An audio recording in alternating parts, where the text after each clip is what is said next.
모두 안녕하세요. 저는 서울 종로구에 살고 있는 40대 중반의 여성인데요. 수많은 역경을 겪으며 기구한 인생을 살아온 사람이기도 합니다. 독하디 독한 시모에게 모진 시집살이를 당하다 하나밖에 없는 딸과 함께 바란남 남편에게 버림받았으니까요. 전부 지나간 일이지만 그때의 시간을 떠올리면 제가 어떻게 그 힘든 시간을 견뎌왔을까 하는 생각도 듭니다. 그때는 남편과 이혼한 후 앞으로 딸아이를 데리고 뭘 해먹고 사나 걱정하며 앞길이 막막했었는데 지금 생각하면 그런 인간 같지도 않은 놈과 이혼하길 정말 잘했단 생각입니다. 그렇지 않았다면 정말 전 나중에 아주 땅을 치고 후회했을 테니까요. 남편과 헤어지고 빛나는 저의 인생 2막이 시작되었으니까요. 남편과는 지인의 소개를 통해 만나 연애 결혼을 하게 되었는데요. 지인과 함께 있는 절 우연히 보게 된 남편이 저에게 첫눈에 반했다고 하더라고요. 그래서 지인을 졸라 저와 소개팅을 하게 되었고요. 사실 남편과 연애를 할 때만 해도 전 결혼까지 할 생각은 없었습니다. 그러나 저를 너무 사랑해주는 헌신적인 그의 모습에 마음을 고쳐먹게 되었던 것이죠. 왜냐하면 저는 아빠를 일찍 떠나보내고 홀레던 엄마가 계셨거든요. 엄마는 시장에서 작은 식당을 운영하시며 힘들게 저를 키워내셨습니다. 그런데 막상 그런 엄마를 두고 결혼을 하려니 마음에 걸리더라고요. 그런데 엄마는 그런 제 마음을 어떻게 아셨는지 아무 걱정하지 말고 그이와 결혼하라고 하더라고요. 엄마는 언젠가 저보다 일찍 떠날 사람이라고 그렇게 되면 세상에 저 혼자 남게 된다며 저에게도 평생을 함께 해줄 가족이 필요하다면서요. 저를 혼자 두고 엄마가 세상을 떠나게 된다면 그게 엄마에겐 더욱 큰 걱정이라고 하셨죠. 그래서 저도 생각을 바꾸어 그이와 결혼하기로 마음을 먹게 된 것입니다. 그런데 그이와 결혼을 약속하고 시어머니를 만나러 시댁에 인사를 드리러 갔을 때부터 그리 순탄하지는 못했습니다. 시아버지를 먼저 보내고 홀로 되신 건 시어머니도 마찬가지일 텐데 홀 어미에다 시장에서 식당 일을 하는 저의 엄마를 보고 마음에 들어하지 않으신 겁니다. 아빠도 없는 데다 가난한 집 딸이라면서요. 그런 시어머니 때문에 속상한 것이 이만저만 아니었습니다. 저희 집이 가난했던 것은 맞지만 전 누구보다 귀하게 키워진 딸이었거든요. 혹여나 아빠 없이 가난하게 컸다며 사람이 무시할까 봐 엄마는 절 부족함 없이 키우셨습니다. 우리 찬수가 좋다니까 허락은 한다만 나는 솔직히 너 마음에 안 든다. 그러니 결혼하면 우리 찬수랑 나한테 잘해야 한다? 알겠니? 네, 어머니. 부족하지만 열심히 노력할 테니 예쁘게 봐주세요. 엄마 또 그 소리야? 자꾸 그러면 나 엄마 안 본다고 했지? 나나 혜영이나 아빠 없이 큰 건 똑같은데 엄마 정말 옛날 사람처럼 왜 그래? 정말로 내 얼굴 안 보고 싶어? 알겠다, 알았어. 뭔 말을 못하겠네. 결혼 반대하면 지 엄마 얼굴이나 안 보겠다고 하기나 하고 저런 걸 자식이라고. 아휴. 저를 못마땅해 하는 시어머니를 보며 그이와의 결혼이 걱정되지 않은 건 아니었지만 그때는 남편이 워낙 저에게 잘했기에 안심했었습니다. 그이라면 믿고 결혼해도 될 것 같았죠. 시어머니와 무슨 일이라도 있을 것 같으면 늘 나서 막아주던 든든한 남편이었으니까요. 그리고 혹 우리 집 사정 때문에 시댁에 무시당할까 봐 저의 혼수며 예단이며 엄마가 신경 써서 해주셨거든요. 그래서인지 시어머니도 더는 저를 구박하거나 타박하지 않으셨습니다. 하지만 그것도 오래가지는 못하였죠.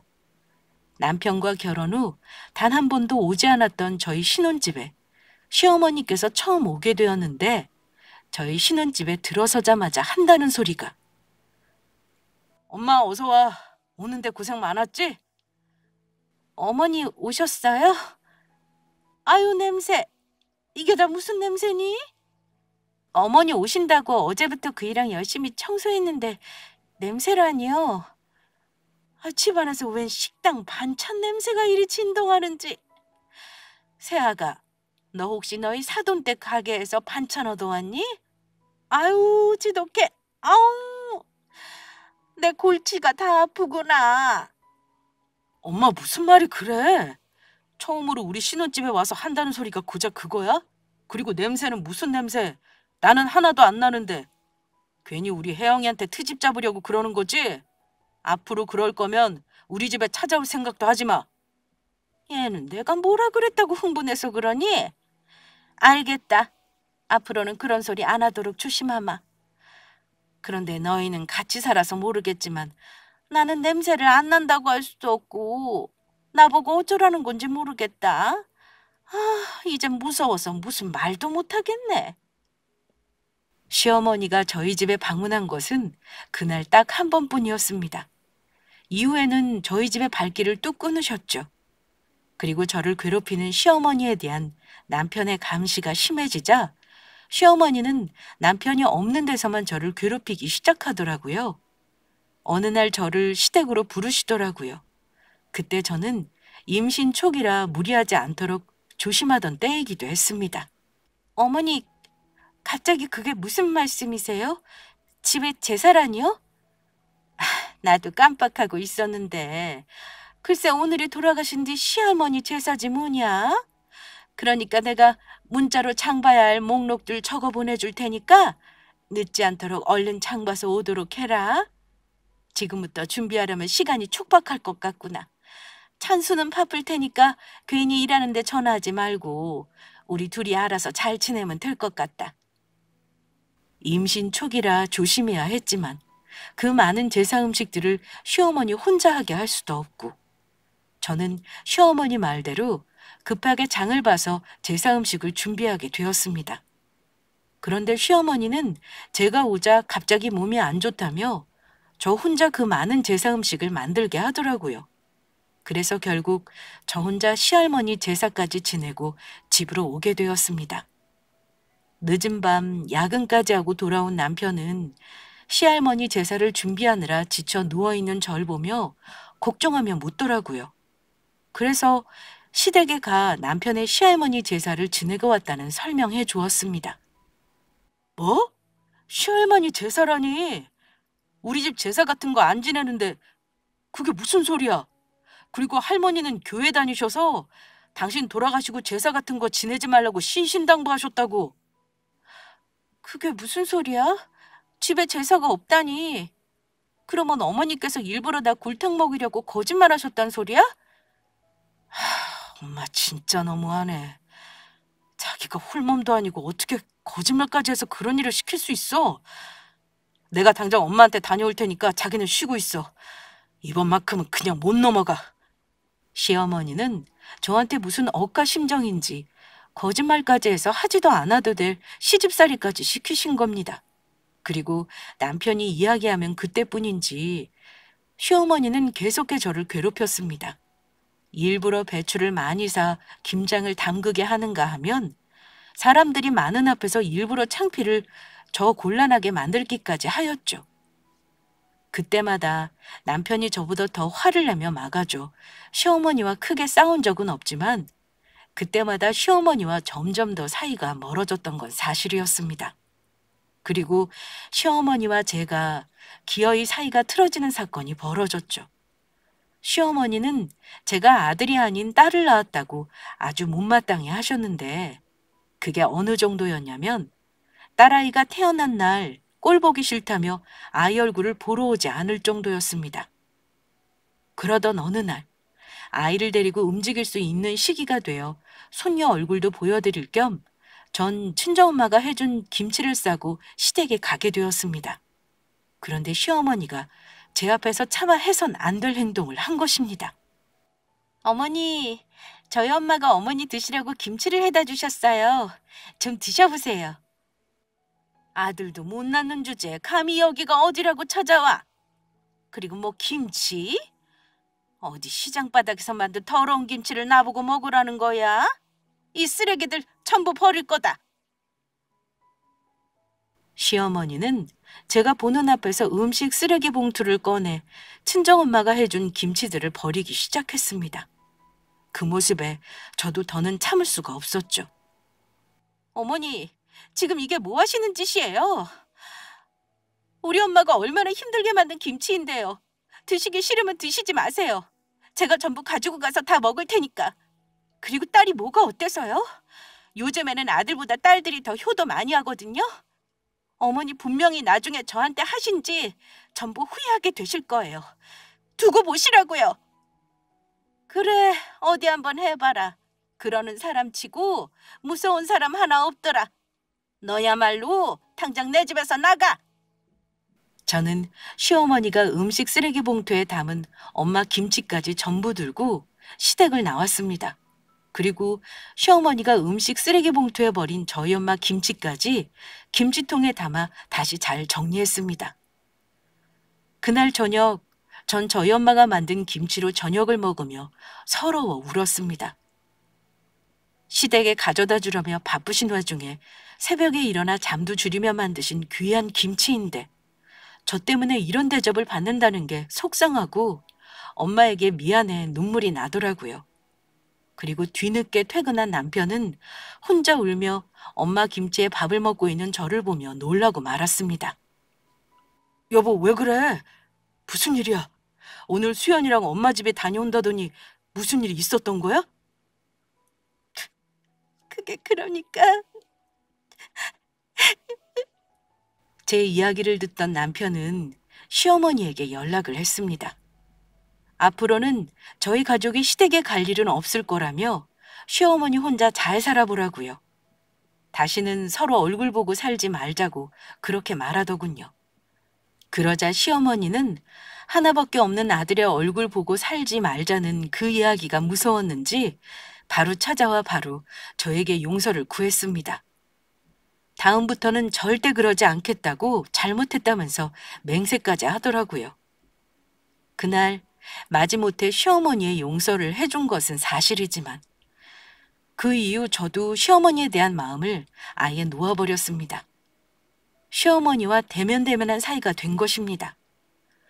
시어머니도 시어머니의 생일과 추석과 설날 딱 3번만 보게 되었고요. 그 이상은 시어머니 얼굴을 보고 싶지 않다는 말에 남편도 그러라고 하더라고요. 어찌되었든 시어머니의 일이 해결되고 나니 저희 세 가족은 아무 탈 없이 행복하게 사는 듯 하였습니다. 아주 잠시뿐인 행복이었지만 말이에요.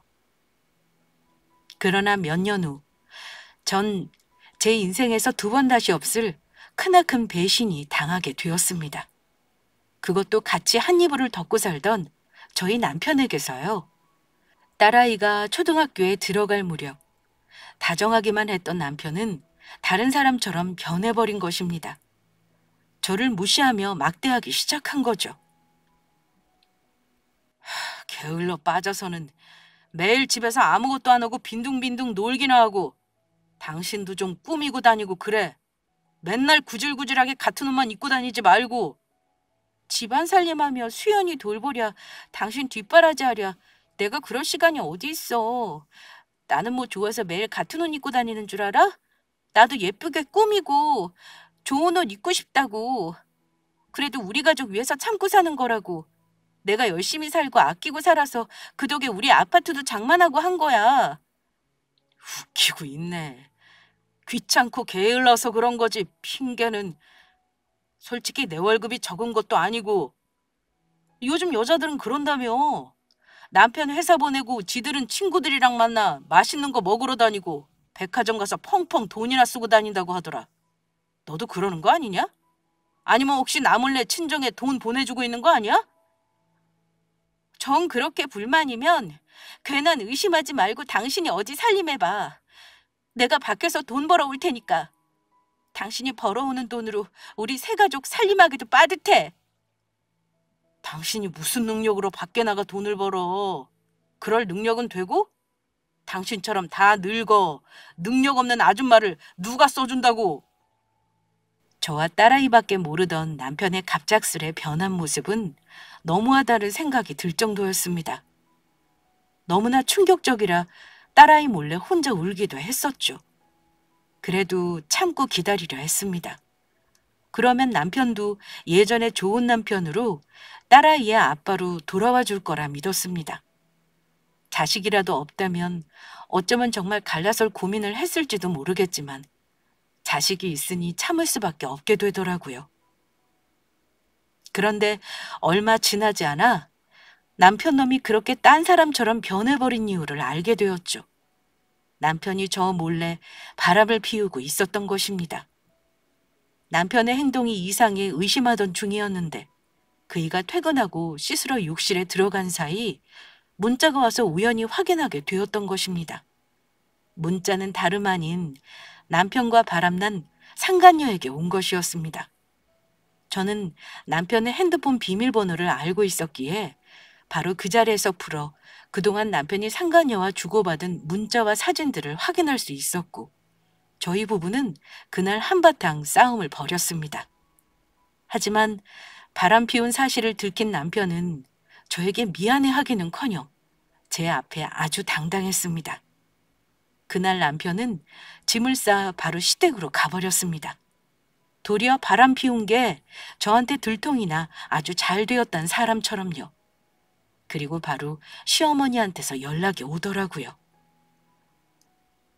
네가 우리 찬수 때렸니? 니까짓 게 뭔데 우리 아들을 때려? 잘생긴 우리 아들 얼굴이나 망가뜨리고 그러고도 네가 사람이냐? 그동안 찬수가 말려서 가만히 있었더니 네가 아주 나한테 죽고 싶어서 환장했구나. 이 근본도 없는 것. 어머니는 그이가 한 행동을 보고도 그런 말씀이 나오세요? 그 사람 저 몰래 다른 여자랑 바람 피웠다고요. 가정 있는 사람이 그래도 되는 거예요? 남자가 사회생활 하다 보면 그럴 수도 있지. 그게 무슨 큰일이라고 이 짓거리야? 내 아들 돈으로 편하게 먹고 사는 것이 뭘 잘했다고 어디서 큰 소리야. 이 은혜도 모르는 배은망덕한 것. 아무리 자기 자식이라지만 바람 피운 남편 편을 든 시어머니를 보며 참으로 기가 막혔습니다. 그리고 그이가 그토록 양심 없이 행동할 수 있었는지 알겠더라고요. 그동안 저와 살 때는 본색을 드러나지 않아 몰랐을 뿐이지 시어머니가 그리 되도록 개념 없이 키워놨던 것입니다.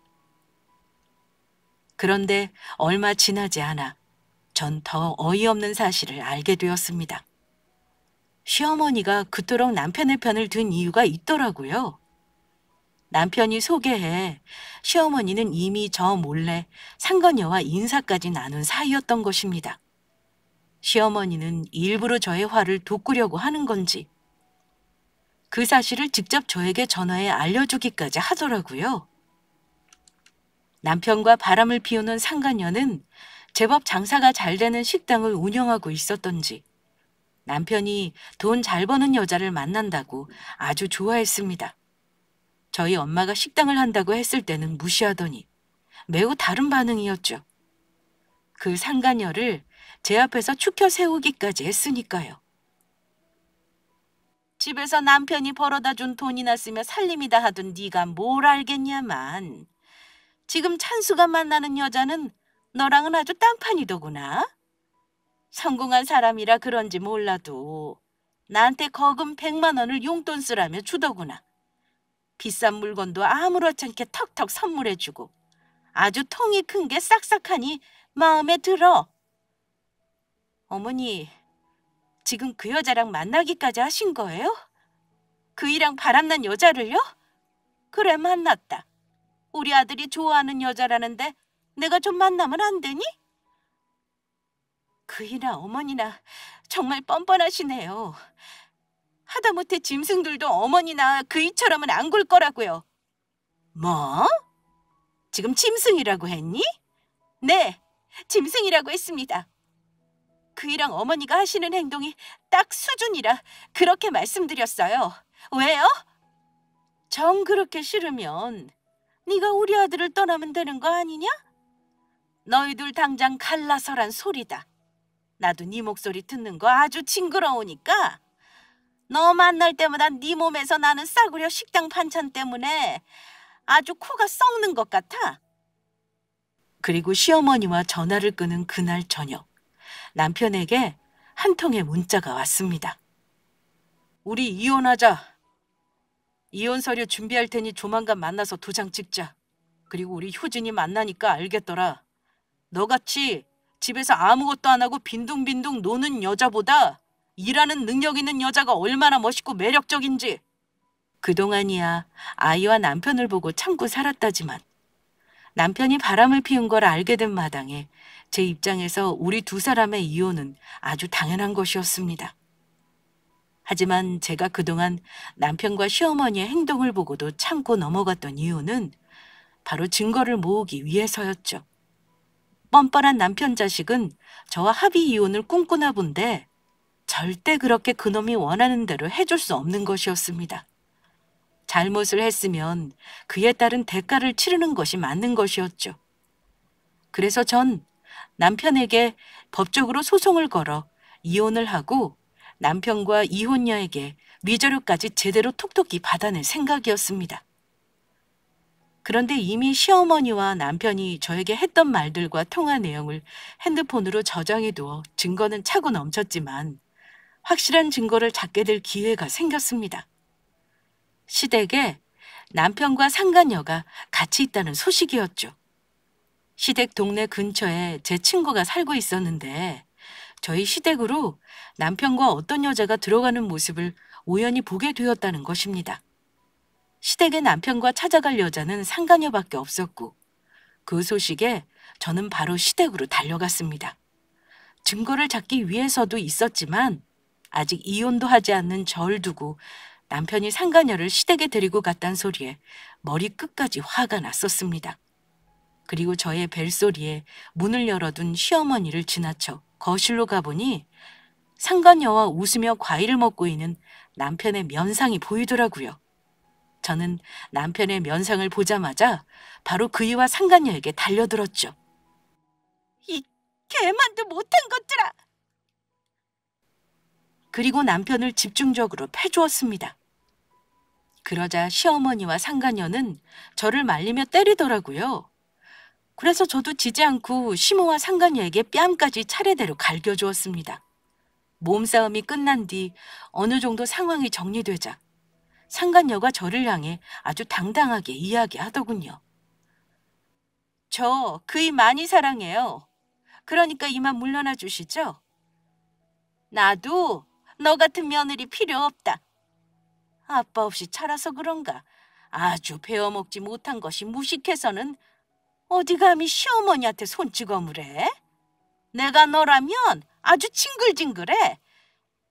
그래, 나도 아주 너라는 여자한테 질렸으니까 당장 갈라서자고. 그리고 우리 효진이는 나랑 결혼하면 너랑 다르게 아들도 낳아준다고 했어. 어머니가 먼저 저 때리셨잖아요. 그것도 바람 피운 당신 아들 편들겠다고. 그리고 당신 언제는 우리 딸 하나로 충분하다며? 왜 인제 와서 딴소리야?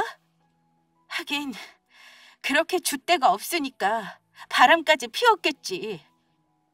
다 필요 없고 나도 아들 낳아서 내 아들이랑 목욕탕 좀 가보자. 더 이상 구질구질하게 굴지 말고 우리 그만 끝내자. 당연히 헤어져야지. 그러면 나랑 안 헤어지려고 그랬니? 인성 쓰레기에 답 없는 시모에 너 같은 더러운 놈이랑 내가 뭐하러 아쉬워서 계속 같이 사니? 그런데 그냥은 못 헤어지지. 내가 상처받은 만큼 법적으로 소송 걸어서 내 놈이랑 상간녀한테 위자료까지 전부 받아내고 이혼할 거야.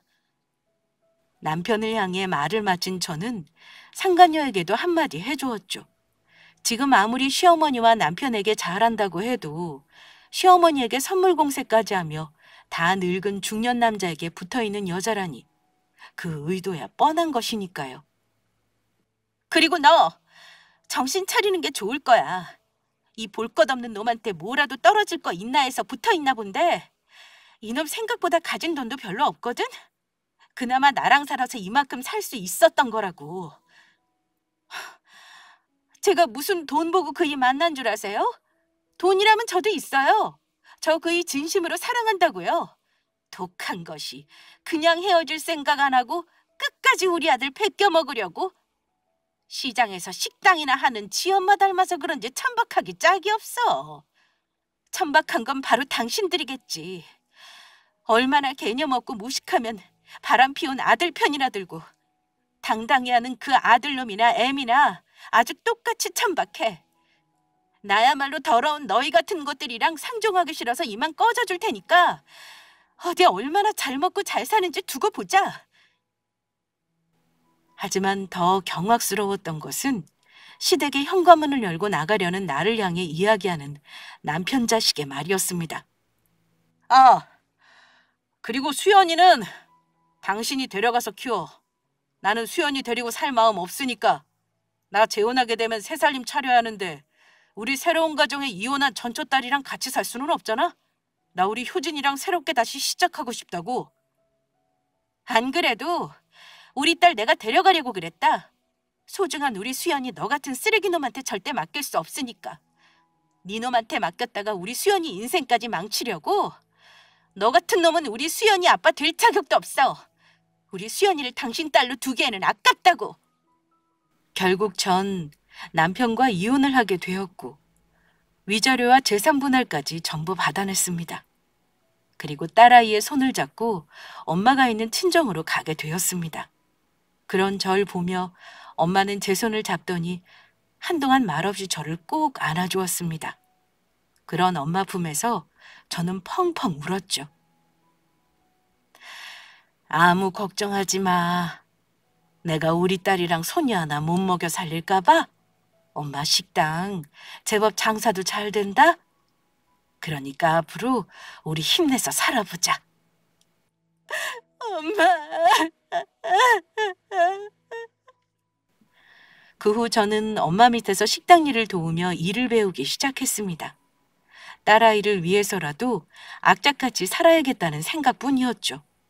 열심히 일해 성공해 누구보다 잘 살게 되는 것이 남편과 시어머니를 향한 최고의 복수라고 생각했으니까요.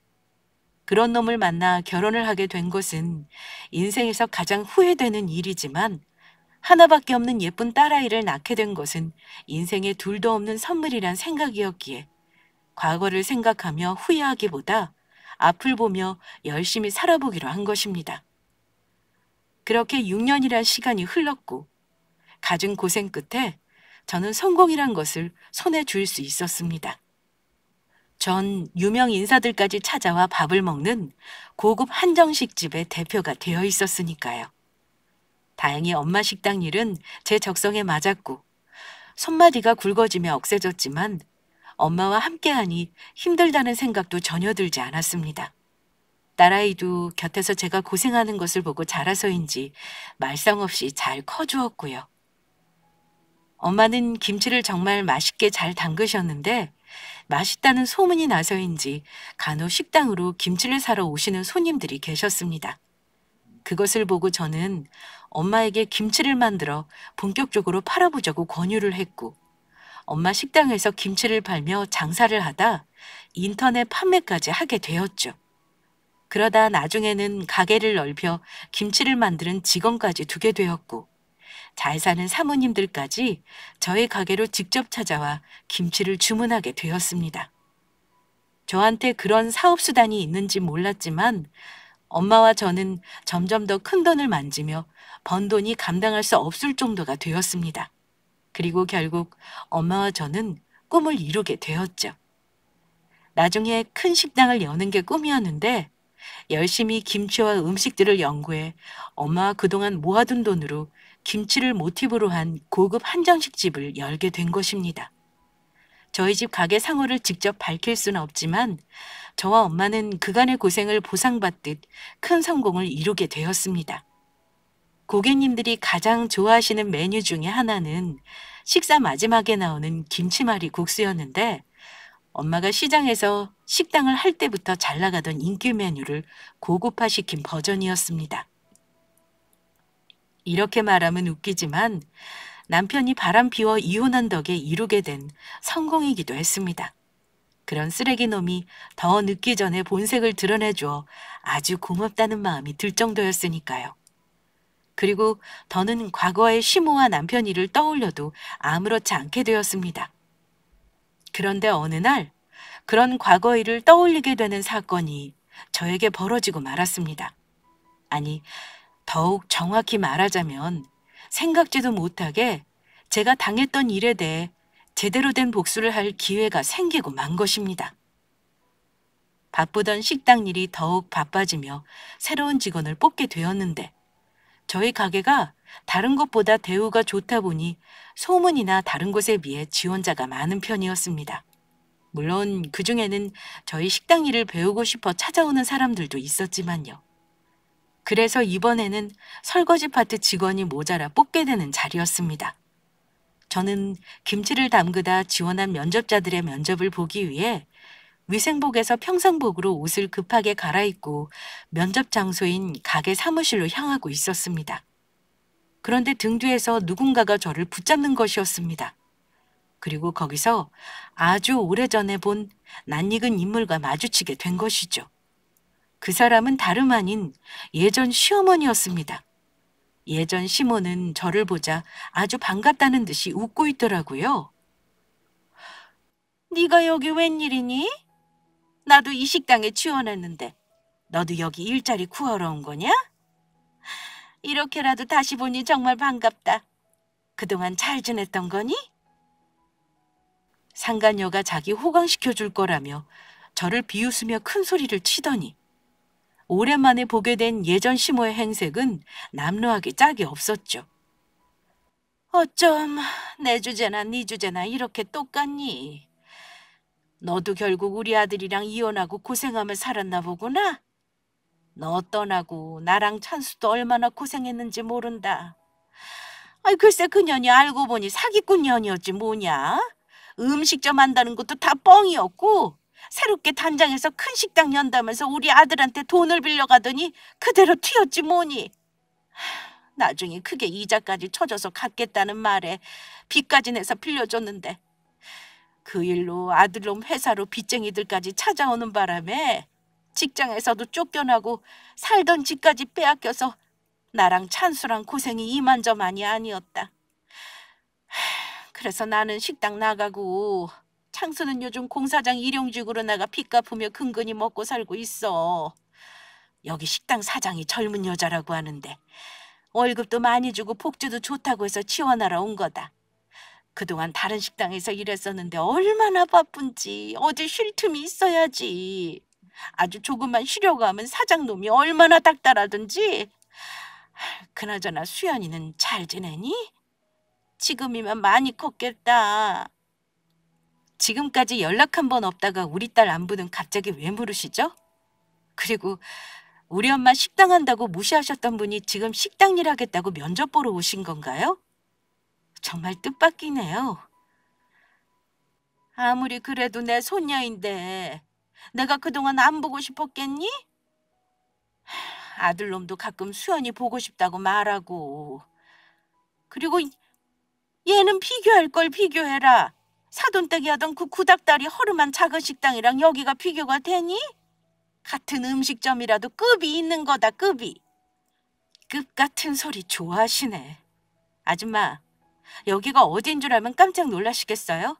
그리고 우리 딸을 꼴 보기 싫다며 버릴 때는 언제고 그놈이 보고 싶어 하긴 뭘 보고 싶어 해요?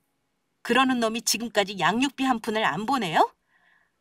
그야, 그건 우리 형편이 이렇다 보니 살펴볼 겨를이 없어 그런 거고. 그건 그렇고 너 우리 아들이랑 헤어지고 혹시 재혼은 한 거니?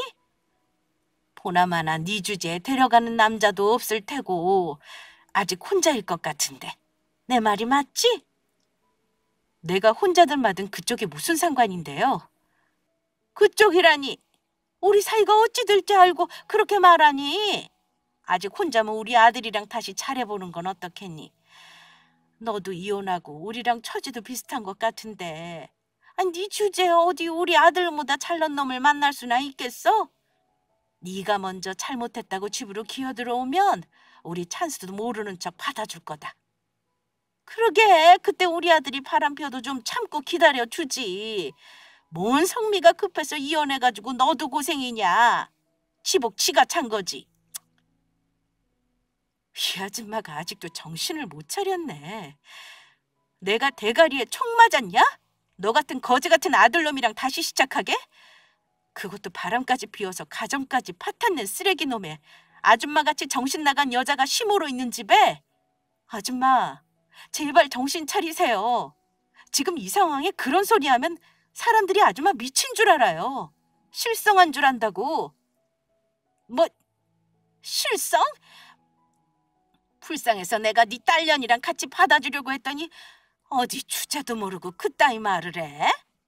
어디 나한테 혼 좀 나볼래? 너네가 면접 볼 때 가만히 있나 보자.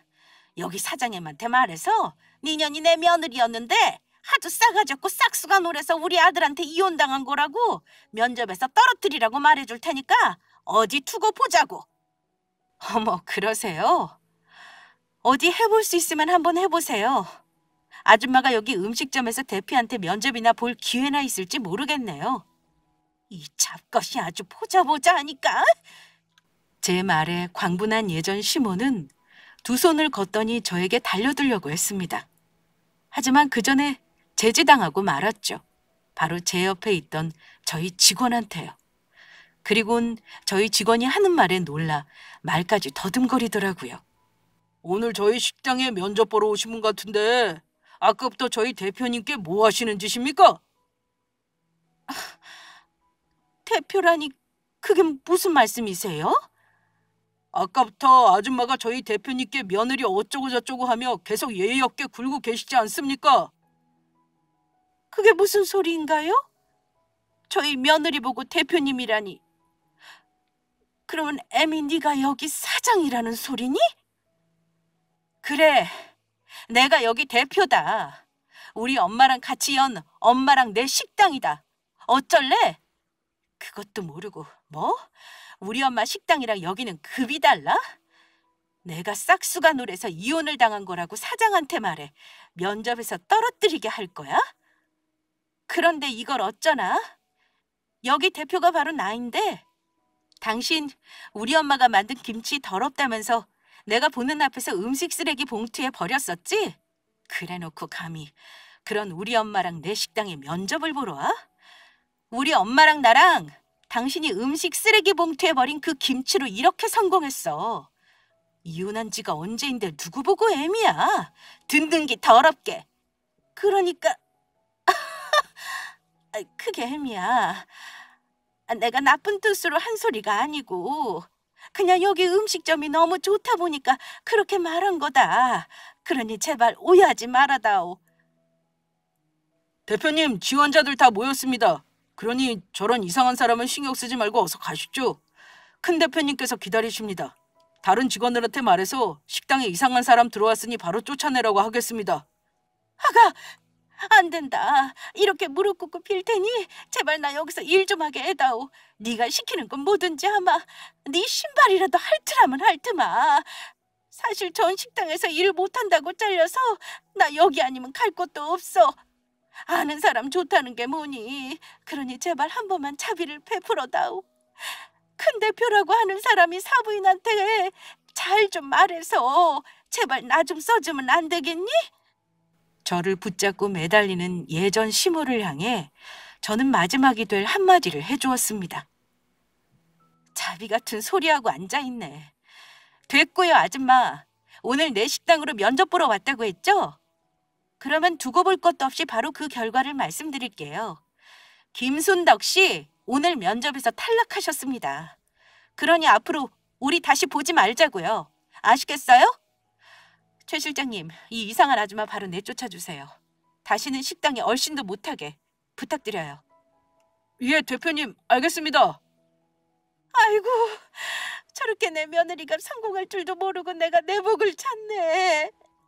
저리 능력 있는 며느리를 못 알아보고 아들놈이랑 이혼시켰으니 애미야, 다시 한 번만 받아오. 아니, 대표님, 저 좀 한 번만 살려주세요. 제발 한 번만. 과거 일은 전부 잊었다고 생각했는데 직원들에게 끌려가는 예전 시모를 보니 10년 묵은 채증이 내려가는 듯 아주 시원했습니다. 하지만 정신 나간 시모는 거기서 끝낼 생각이 없는지 얼마 후 눈치 없이 전 남편까지 데리고 저희 가게로 쳐들어왔습니다. 그것도 저희 직원들에게 행패까지 부리면서요. 우리 며느리가 여기 대표라고 이거 왜 이래? 아니 니들이 뭔데 나를 막아? 너희들 전부 잘리고 싶어? 여보, 당신 남편 왔어. 수연아, 네 아빠 왔다. 당신들 여기서 뭐 하는 거야? 여보, 내가 잘못했어. 우리 앞으로 다시 잘해보자.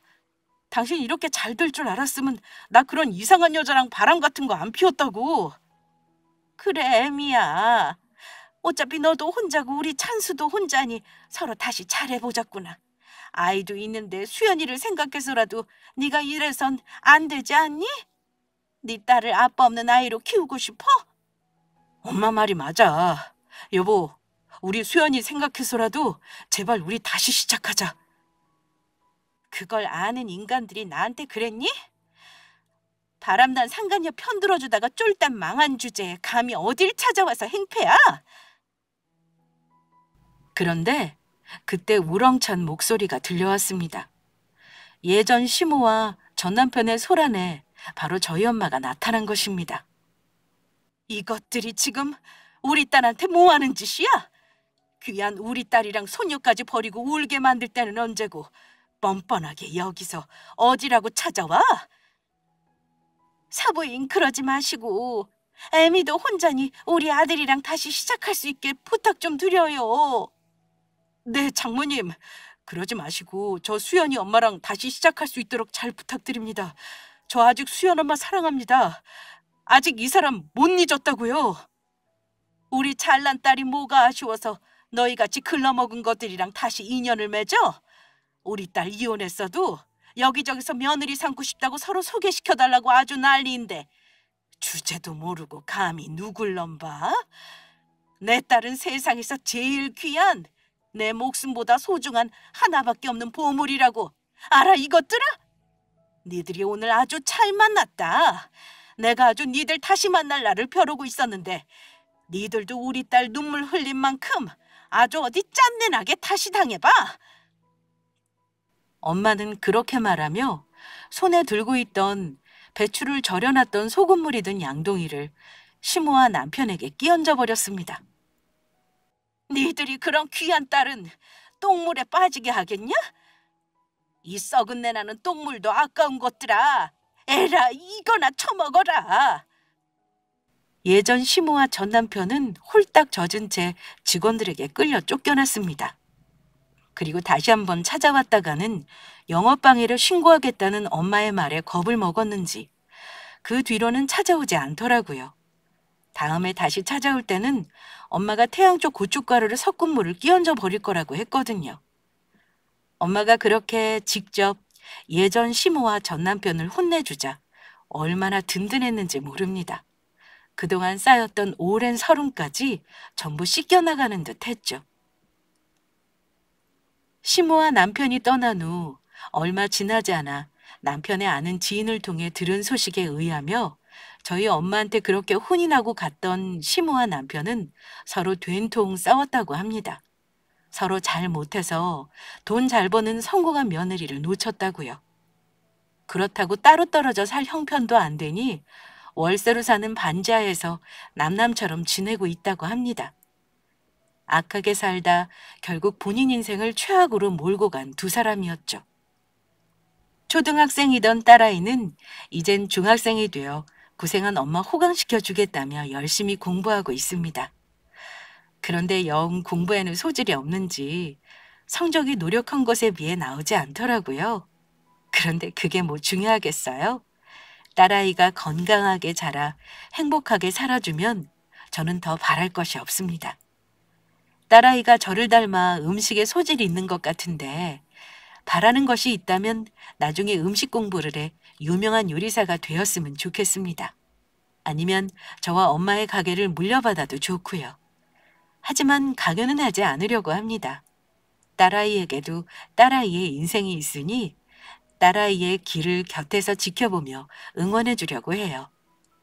저희 엄마가 저한테 그랬던 것처럼요. 그렇게만 한다면 잠시 흔들리더라도 저처럼 딸아이도 자기 인생을 찾아 잘 살아가게 될 거라고 믿습니다. 그리고 엄마랑 저는 지금까지 계속해 김치를 연구하며 열심히 공부하고 있습니다. 식당에 내놓을 김치를 재료로 한 여러 요리도 계속 개발 중이고요. 제 인생에서 언제가 제일 행복했냐고 묻는다면 아마 그건 엄마와 작은 식당 일을 하며 딸아이와 같이 살게 된 그때부터 지금까지라고 말하고 싶습니다.